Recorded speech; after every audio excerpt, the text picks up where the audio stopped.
Oke, balik lagi di channel gue Angga Reko.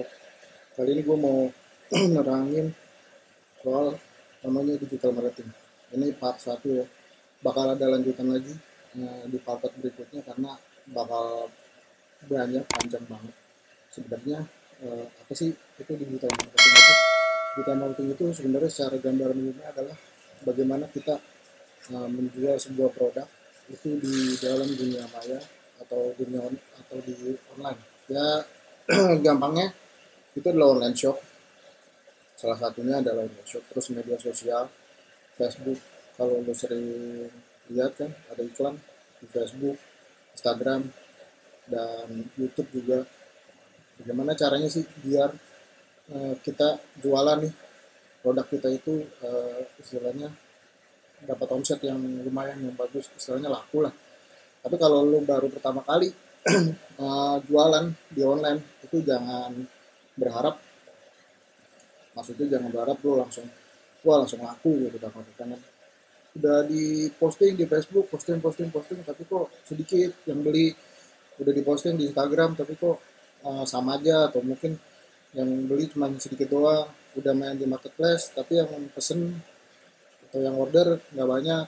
Nah, sebenarnya ada beberapa trik dan cara, karena masing-masing di digital marketing itu di setiap platformnya itu punya algoritma yang berbeda-beda. Contohnya seperti Facebook, Instagram, YouTube, itu semua mereka punya algoritma untuk membaca konten lo yang ketika lo posting. Nah itu mereka memproses dulu, jadi nggak langsung ketika lo jualan terus lo langsung posting itu bakalan langsung banyak yang beli, enggak. Karena kita harus memperkenalkan juga, seperti halnya sama kayak iklan di TV ya. Di TV pun juga sama kan, dia harus berulang kali terus-terusan, baru ketika lama-lama tuh termindset di otak lo. Lama termindset ketika lo lagi misalkan ngobrol sama temen lo terus ingat sebuah produk, pasti ingat yang iklan-iklan yang unik di TV. Nah itu sama halnya seperti di digital, kita juga harus membuat suatu konten yang memang unik. Selain unik juga menggambarkan tentang produk kita. Apa sih sebenarnya yang mau disampaikan? Apa sih sebenarnya produk kita ini mau dikasih ke customer? Gua akan jelaskan tahap awal ini bagaimana kita mengoptimalkan berdagang di dunia digital atau dunia maya atau di internet. Kan banyak, ada namanya internet marketing. Selain itu ada juga Facebook, media sosial marketing, karena masing-masing sebenarnya sama, tujuannya adalah berjualan, berdagang. Banyak teman-teman gue juga yang suka tanya gitu kan, banyak banget. Mereka punya usaha udah lama, cukup lama, misalkan udah setahun, udah lebih dari setahun, 2 tahun, bahkan 3 tahun, tapi omsetnya segitu-gitu aja gitu, nggak ada yang nambah atau ada yang hasil yang signifikan yang wow banget gitu.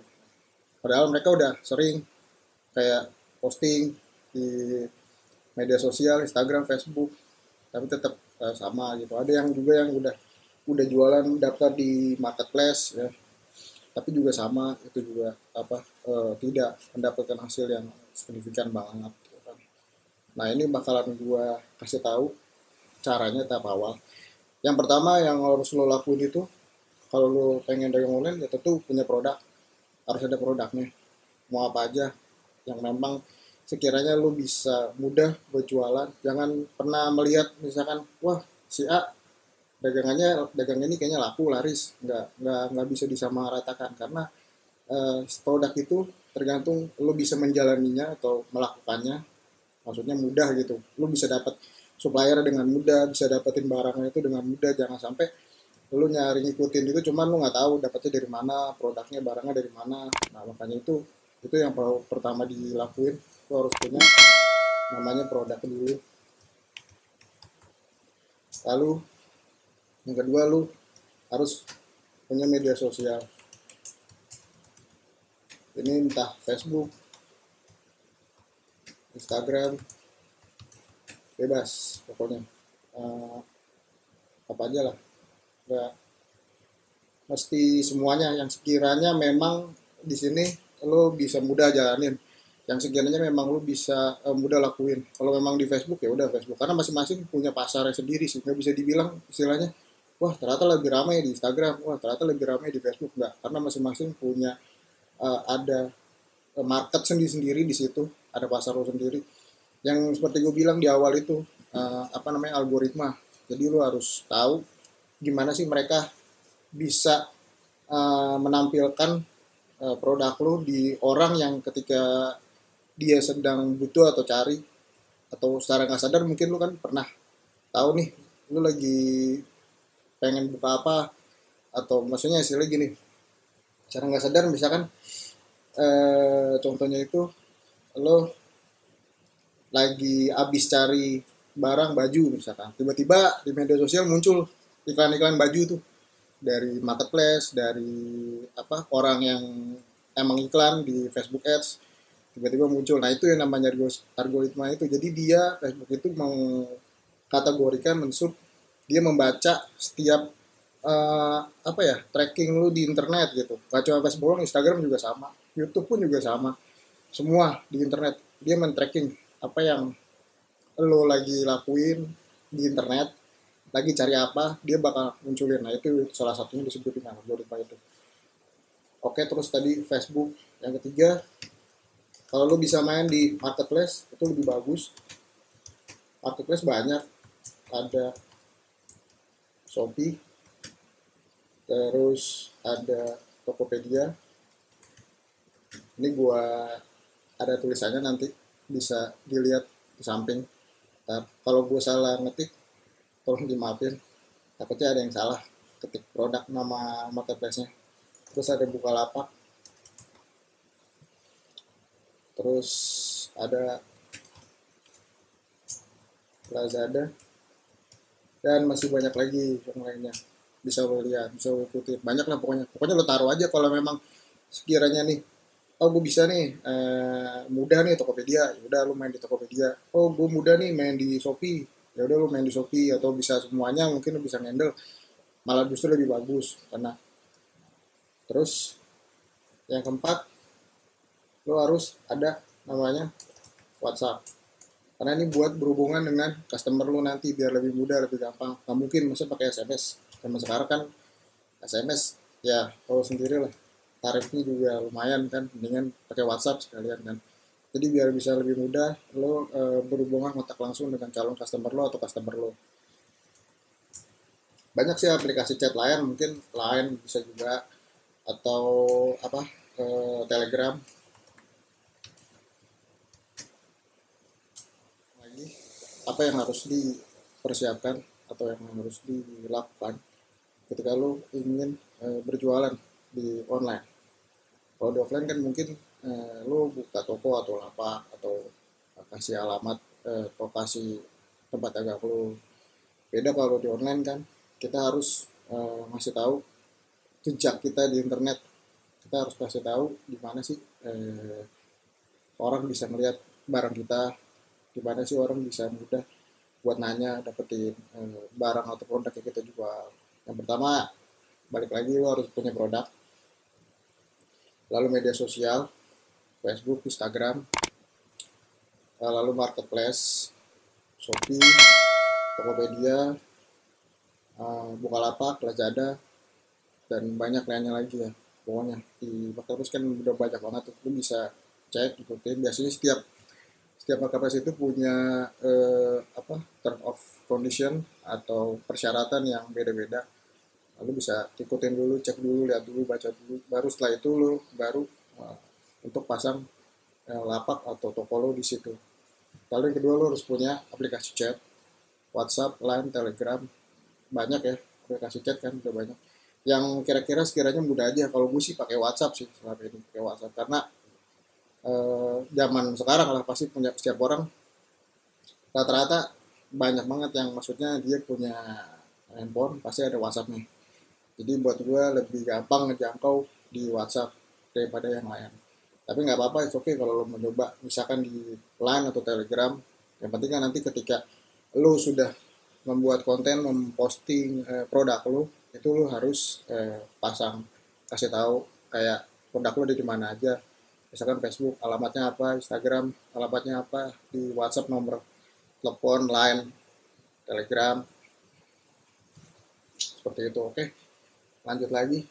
Lalu setelah lo punya unsur ini, dasar ini, baru lo ada yang namanya, gue tunjukin ini consumer buying process. Oke, sebelum masuk ke konten, lo harus tahu gimana sih tahapnya konsumen itu melakukan action atau membeli produk kita, atau dia langsung bertanya. Seenggaknya udah bertanya aja sebenarnya itu udah bagus, udah proses di tahap mau ke action. Jadi pertama, konsumen itu pasti punya problem, masalah. Iyalah, dia nyari sesuatu produk, barang, dia pasti membutuhkan itu karena ada masalah. Entah dia misalkan butuh baju, butuh namanya kosmetik, butuh misalkan lagi pengen gadget, atau misalkan dia butuh makanan, kuliner, lagi lapar.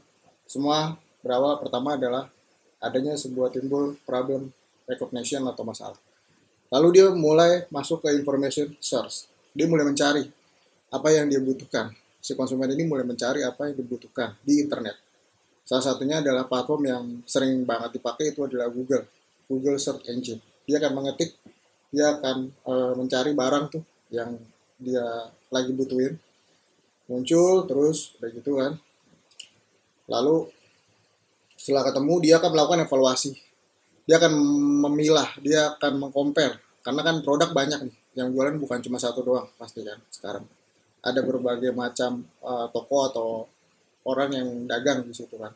Dia akan memilah, dia akan mengkomparasi kira-kira yang A gimana, si B, toko C dari segi misalkan komentarnya, dari segi pelayanannya, dari segi barangnya bener apa enggak. Karena di online itu kan kita tidak bisa melihat barang itu secara langsung wujudnya. Jadi si konsumen ini dia memilah kira-kira toko mana sih yang menurut dia itu worth it, trust, ada rasa percaya, dia bakal beli di situ gitu kan. Terus setelah dia melakukan itu, dia akan memilih, dia akan mulai menghitung, namanya di sini purchase decision. Purchase decision, dia akan menghitung kira-kira kalau gue beli barang A, B, atau C, beli semuanya atau nggak salah satunya, worth it nggak dengan harga sekian, dengan ongkos kirim sekian, itu kira-kira masuk nggak, worth it nggak, atau dia mendingan kalau misalkan menurut dia, wah ternyata kalau dihitung sama beli di offline di toko, ya dia bakal tidak akan melanjutkan ke tahap purchase atau pembayaran. Jadi di sini penting juga nih kita bermain harga, bermain namanya ongkos kirim. Banyakan sih yang setahu gue itu banyakan orang rata-rata pada mikir itu di salah satunya adalah ongkos kirim. Nanti bakal dibahas sama gue juga tuh itu di topik selanjutnya setelah ini. Itu mengenai harga, mengenai bagaimana kita menghitung, memilah, bagaimana kita memberikan keuntungan, maksudnya dalam artian kita membanding harga tapi tetap untung di kita, walaupun banding harganya misalkan turun banget tapi itu masih ada worth it, ada keuntungan di toko kita atau di si pedagang sendiri ya. Kalau misalkan dia udah oke, dia akan melakukan pembayaran cash, langsung beli, order, chat, atau biasanya ya macam-macam. Kalau di marketplace kan mungkin langsung masuk ke fitur check out barang kan. Tapi kalau misalkan di Facebook atau Instagram itu kan nggak ada fitur untuk check out barang. Mungkin dia akan bertanya dulu biasanya. Biasanya di bagian evaluasi produk ini sama purchase decision yang tadi gue bilang compare, dia bakal tanya dulu ke si penjual. Makanya yang gue bilang harus ada aplikasi untuk chat, karena itu penting banget lo buat berhubungan dengan konsumen lo. Itu penting banget lo buat istilahnya saling menginfokan ke calon konsumen lo atau konsumen lo kan. Nah setelah dia bertanya udah oke, dia akan masuk ke fase terakhir, post purchase evaluation. Baru dia akan membeli, dia akan melihat barangnya kalau ketika sampai dia akan review. Di sini juga tahap penting, jangan sampai kita istilahnya mengecewakan pembeli. Karena di internet sendiri itu jejaknya, maksudnya jejak digital itu susah buat hilang. Kalau ketika nama kita udah jelek, tercoreng satu, itu kan seterusnya bisa dilihat. Makanya jangan sampai kita mengecewakan konsumen kita, pembeli kita. Jangan sampai dia ngasih review yang jelek, bagaimanapun caranya. Apalagi yang baru awal-awal berdagang nih, masuk ke online, dia dapat satu konsumen, harus benar-benar di service dengan baik sampai dia bisa nge-review barang lu dengan bagus.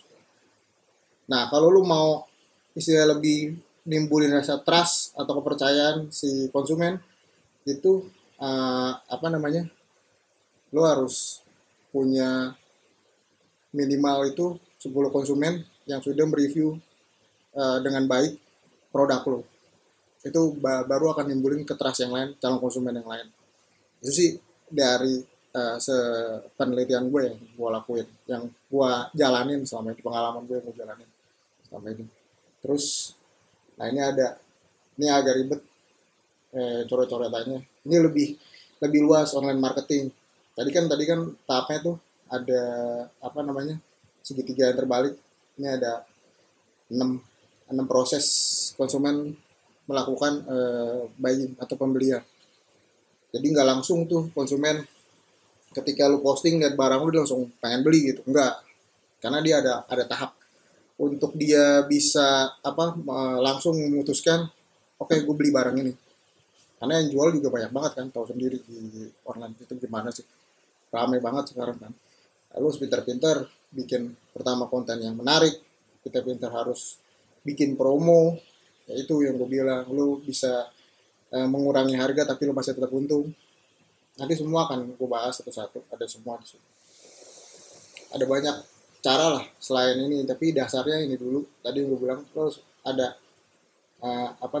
produk, terus selain produk ada media sosial, harus punya media sosial, harus aktif juga. Terus ada marketplace, harus bikin. Terus yang terakhir itu ada aplikasi untuk berkomunikasi, salah satu chat.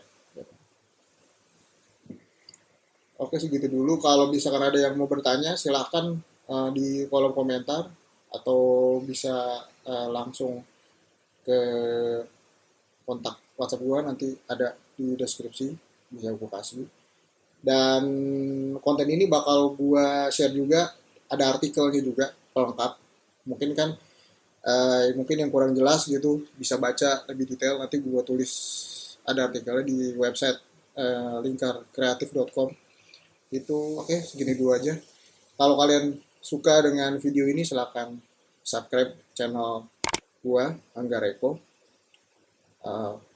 Bisa juga bisa share artikelnya di lingkarkreatif.com nanti, atau share video ini ke teman-teman kalian, bagikan.